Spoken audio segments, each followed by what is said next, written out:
Hi, I'm Dolly Vasta, and welcome to Dolly's World.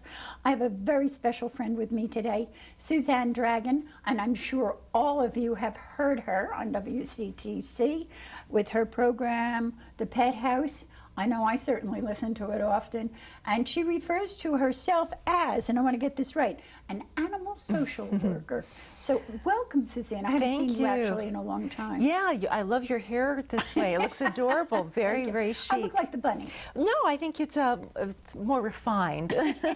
But this is what we're going to be talking about today. It's almost Easter time and holiday time again, that time of year. Yeah.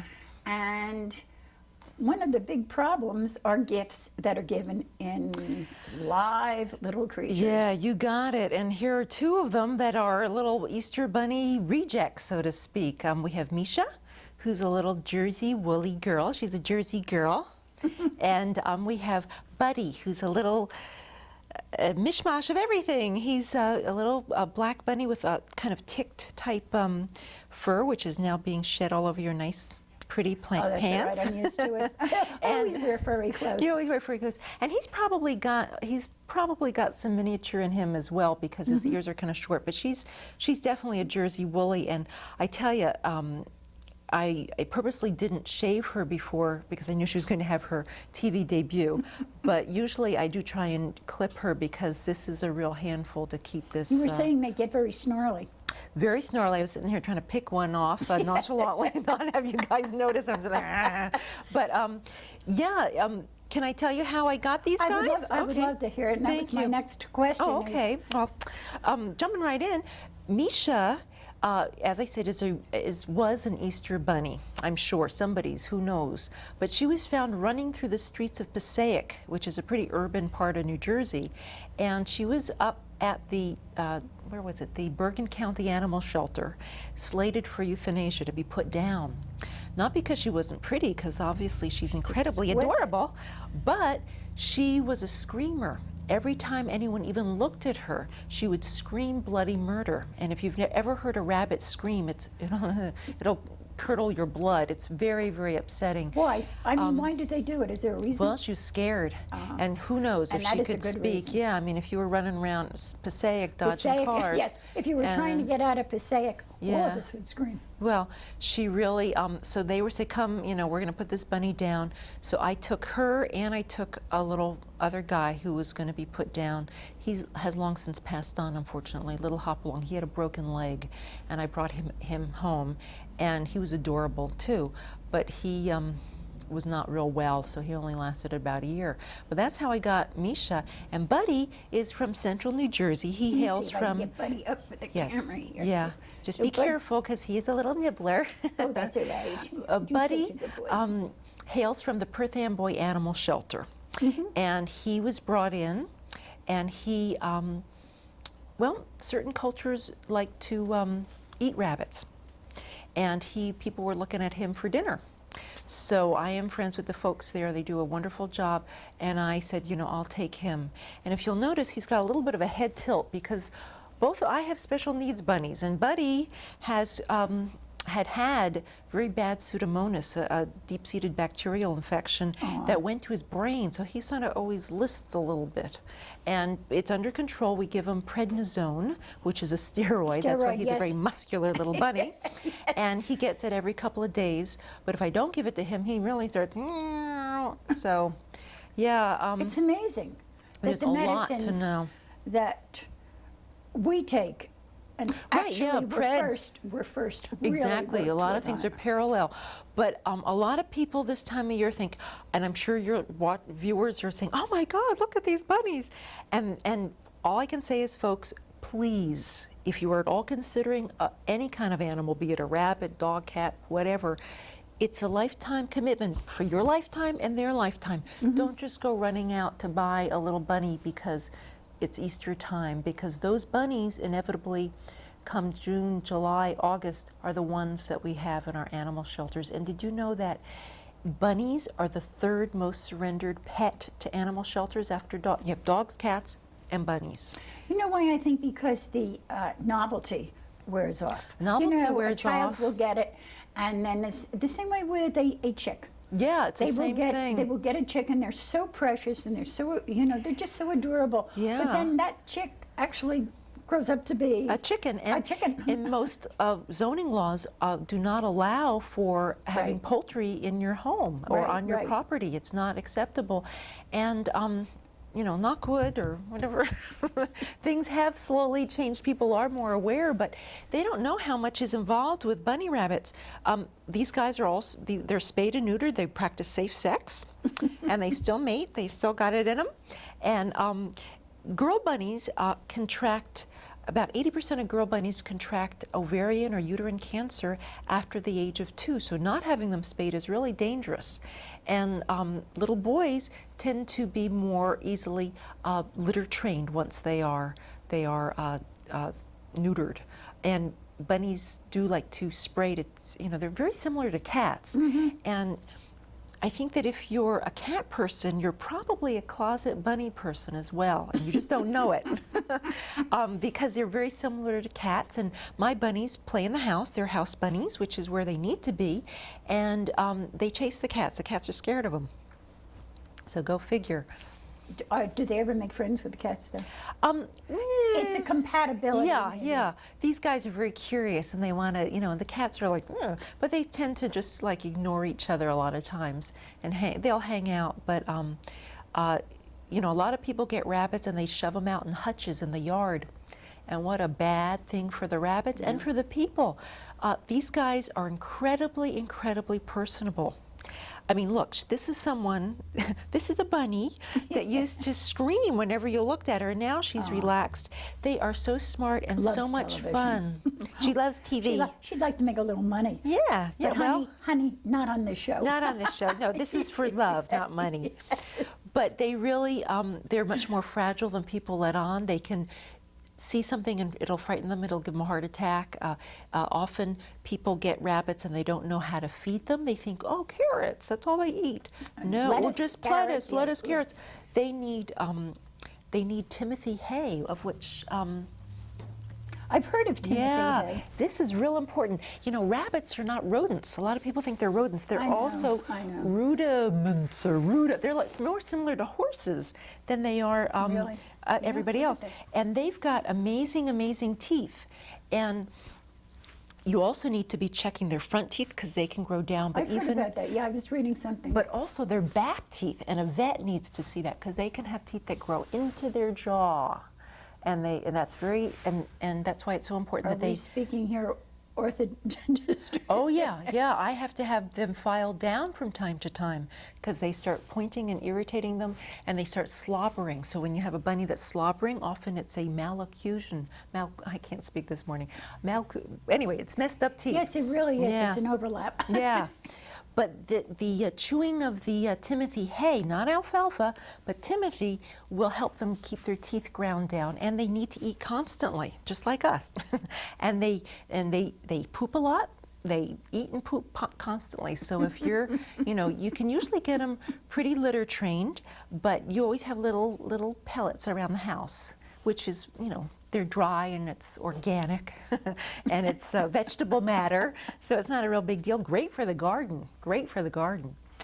Well, I'm laughing, Suzanne, and I'm thinking, okay, you've showed us all the, against kind of things, the negatives, but the positives. Well, I think Because anything needs care. And they are high You don't maintenance. adopt anything without knowing that it needs a tremendous amount of care. Yeah. There's nothing that's carefree, or else, no matter what you buy and you keep in the home. Oh, absolutely, and they're not starter pets, which some people think. But I'm like totally smitten by these guys. I just enjoy watching them. And I read somewhere that bunny people are people that, of course, they only say nice things, and I consider myself a bunny person, but bunny people are kind of people that like to observe and are happy, not having to always hands-on touching all the time, although it's really hard to keep your hands off of them, but really just are happy to often just observe, quietly observe, and they are incredibly comical. I've seen them when they're happy, they run and they jump and they click their heels together. And one time I came in and everybody's lying on their backs. I thought, oh my God, I have all these dead bunnies. They're just very, very relaxed and they just lie on their back. Like a dog will when he's... Like a dog. They also do their little pancake routine. They'll just stretch out flat. And when they're wanting to, they're very submissive animals, obviously, and they will crouch their little head down, and that means, pet me, I love it, I love it. But they love having the sides of their face scratched like this, and to have them just rotting out in a hutch, never having any human contact is very sad. And they love being with other bunnies. They're very social. Oh, I've heard about that. Oh, yeah. But they will breed like rabbits. That's why you absolutely must have them spayed and neutered. And you have to go to a vet that really knows rabbits, because not all vets do. You know, there's so much to know in veterinary care. You can't blame the veterinarian, but you need to seek out a veterinarian that really knows bunnies, But they're a sheer delight and just really fun. And I think they're absolutely beautiful and each have their own distinct personality. Well, you know, you've almost convinced me. Unfortunately, I have a retriever at home. Yeah, they don't always mix with dogs, but you know, who would walk around with it in his mouth, you know, very easily. Hunting dogs like that would not be appropriate. But certain other dogs and cats certainly do quite well. You need to make sure that they do like to chew, and chew they must. You want to make sure that all the wires in your home are you know, either taped up or wrapped in stuff. But I had my bunnies loose in a room with a beautiful antique armoire that they started nibbling on the bottom a little bit, but I took some bitter apple and smeared it on there. Oh, yeah. And they didn't go near it. They didn't want it. But not only are bunnies often traditionally given for Easter presents, but like you had said, the little chicks. Yes, which is exactly why I have this on the table here. Because, you know, and so they say, here's this lovely set that I have that they've put together for me in this silly really little basket. But you see, we run a real tight budget show. So this is a very small basket. But what we wanted to do was say, you know, if you don't want to adopt and you are afraid to adopt, it's just as easy to substitute with something that is not alive. Absolutely, and these are the appropriate Easter presents. You know, here's our little doll and our little candy peepers here. Yeah, those are good. I remember those. Oh, they are good. They melt in your mouth. Oh, in the freezer, they're delightful. Oh. And I know the crew's going to hit this as soon as we work out of here. That's neat. But there is so much that people should really read up on before they absolutely. adopt anything. Anything, yeah. For bunnies, I direct you to, well, first of all, to adopt. There's a terrific website called petfinder.com. And it's neat because it was started right in central New Jersey here by two people that Betsy and Jared saw. And now it's national, going international. You can plug in there and they have, it's like a virtual animal shelter, and you go by species. Also calling your local animal shelters. Whoopsie daisies. Okay. Okay. It's okay. Is he just sliding through No, the? he slipped. Oh, he slipped. Your tush was just a little slippery. The petfinder.org, also the New Jersey House Rabbit Society has wonderfully already spayed and neutered, often litter trained bunnies for adoption. And then there was another number I gave. Ouch. Oh, did he get you? Yeah. You want to trade? No, he's fine. It's fine.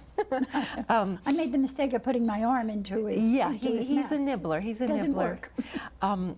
So those are some good bunny places for chicks and everything. You know, a lot of people not only think in terms of, I think we've sort of gotten away from giving baby chicks as gifts, thank God, but I know that was a big deal, and ducklings too, when I was a kid. And I had two pet ducks, but that was because I wasn't allowed to get a baby goat, so and it happened to have been around Easter time that I got them, but it wasn't because it was Easter time. And actually, they lived for a long time.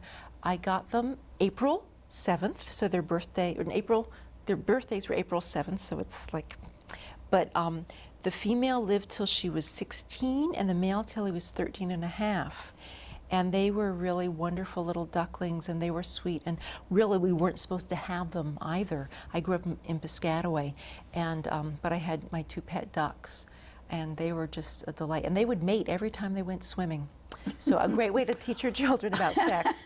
But they were really sweet. But now, a lot of schools sometimes think they're going to do these incubator chick hatching projects, yeah. which are really, really not to their benefit or to the animal's benefit.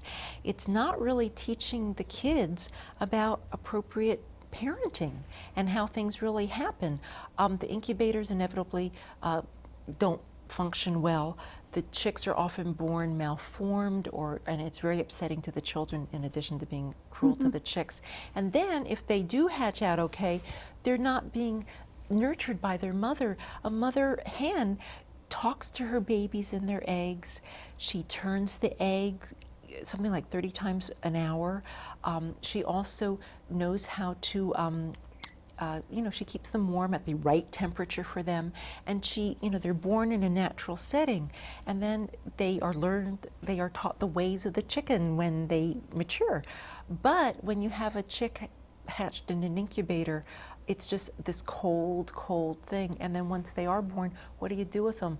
On the way to the station here, there's less and less farms in central New Jersey, and most farmers don't want your chickens, especially roosters, because one rooster will do you just fine for a flock.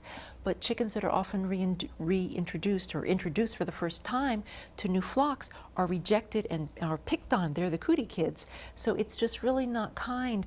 And there is a wonderful organization called United Poultry Concerns that you could check them out or call them.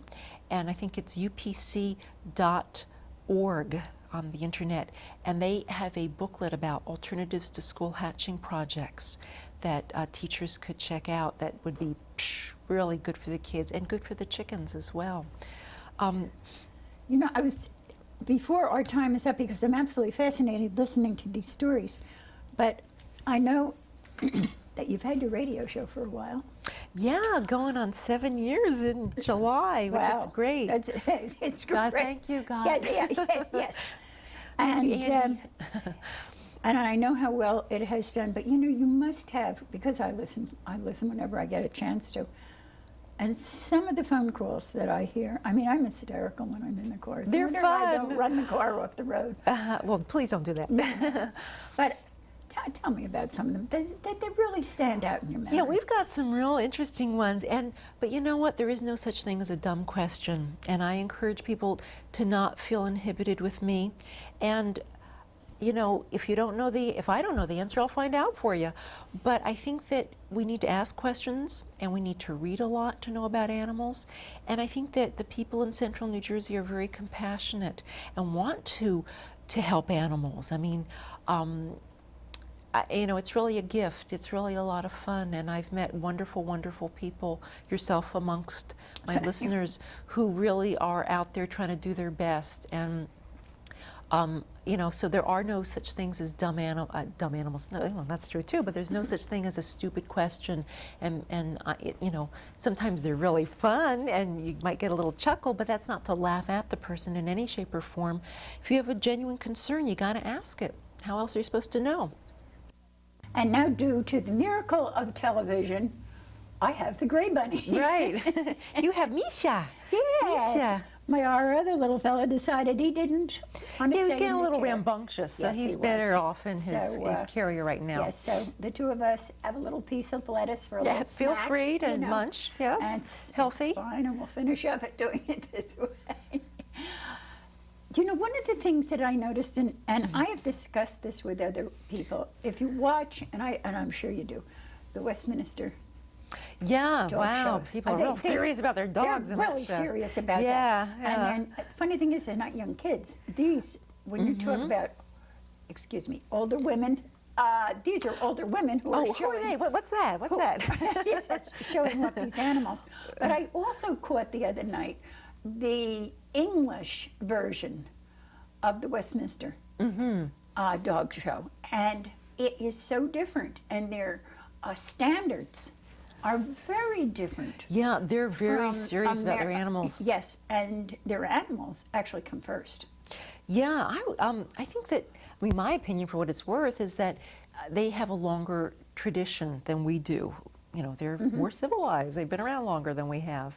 And often a sign of, maybe going out on a limb for this one, but usually when animals are treated well in a society, it's a more affluent society in some ways. Well, or I should say that sounds unkind, but it's, well, if you got the money to spend on your pets, then you're going to do it. If you don't have the money to spend on it, you're not going to, because they don't come cheap. I mean, no, they don't come cheap, but the necessities are what is needed, not all the fancy stuff that you see in the stores and the boutiques and all this other nonsense. Yeah, I don't go that road either. No, I'm not into that. In well, fact, it's humorous, but our Duff, we laugh so hard because every year we have to change nose tags. And for some reason, he thinks that this blue collar he wears is part of his body. And when we take it off him, he hides and we can't find him. Well, that's good. He doesn't run out of the house without his collar. Well, that's it's true. a good sign. That's but good. it is. But then he won't talk to me for 2 or 3 days. You know what I mean? I mean, that sounds dumb, but he won't come near me because I have insulted him. Oh, okay. By taking this collar. Okay. By taking this collar off. But getting back to the English shows, I was amazed. They showed a boxer, which happened to win that night, and there was this boxer with the full ears.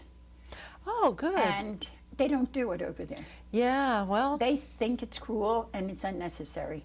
And so they don't clip. Yeah, well. They don't bob and clip the way that we do over here. And I have never been able to decipher why we do it. I mean, what is so necessary about it? You got me, because to me it's like, you know, what's the matter? Because I'm a big proponent of, quote, the underdog. I mean, I've never bought an animal in my life because they all come to me, or else I seek them out. And it's, again, you know, it's not by how they look, it's by their personality and whether you have that connection. You know, if they happen to be super attractive, that's nice. But some of the most unattractive animals, and they're so ugly, they're beautiful to me. Yes. Really make wonderful pets. And one thing, if I could just interject, we didn't talk about guinea pigs, and I want to just put in a positive pitch for guinea pigs. You can certainly put in a pitch for guinea pigs. Because they're often other animals that are often bought at Easter time and given as gifts, and they are just delightful. They are. And there is a gal that is doing guinea pig rescue, and she's been on the show. It's almost funny to say. Yeah, well, you know, in some ways people don't take it. I mean, I know exactly what you mean, but they don't take it seriously. They don't take it seriously, and they sing. They make these wonderful little noises, and they are just sweet. But all animals require veterinary care. You can't give rabbit food to guinea pigs. You can't give guinea pig pellets to rabbits. You're going to kill them that way. Guinea pigs also love that Timothy hay. They also need to have their nails clipped, their teeth checked. They are susceptible to respiratory problems, and any animal needs to be seen by a veterinarian. Another pet that is often given at Easter time are hamsters. And I was the proud mama of 12 teddy bear hamsters at one time. Well, congratulations. And boy, are they cute. But they also require veterinary care. They can get wet tail. They can get mites, and they, you know, just because an animal might cost you nothing doesn't mean that you don't spend money on their veterinary care. And I just don't want people to think of these animals that are given at Easter time as disposable animals or as animals for children to, quote, learn on. You teach your kids responsibilities in your everyday life. You don't get an animal to, okay, now you're gonna learn, you're gonna test drive on this, you know, this animal. It's just not the way to go. Well, you know, I had never, or didn't know that much about ferrets. And then one of the vets that I had this ferret, and he brought it on the show maybe 2-3 years ago. They're cute. Oh, it was adorable. Yeah, they just use the. They just kind of do things. Yes, yes. And they are, did you know, there was something of what, we were talking about England before, something with the English royalty, when you get appointed, you get a white ferret, like the Order of the White Ferret. Really? And when Princess Di got married, they used ferrets to string, to wire to the castle, because they're little guys, and they were trained to go through the little tunnels and everything, bringing the wire with them, so they could hook up and do whatever they had to do. So they're very cunning little guys. And there's also a ferret rescue. I mean, you don't have to buy anything. There's an animal for you out there if you're going to make a good pet owner and be responsible. You don't have to buy anybody. You just check out petfinder.org and or your local animal shelter, and you're all set. Well, and in addition to that, I also have a problem with a lot of pet stores. Pet stores, and I know this is not going to be thrilling, and I might get mail on this, and the other one is pet mills. And there is one, and I don't know its name, but it's on Route 1. I know its name. And it's a horrendous place, and they've all tried to close it down, and the stories coming out of it are just simply atrocious.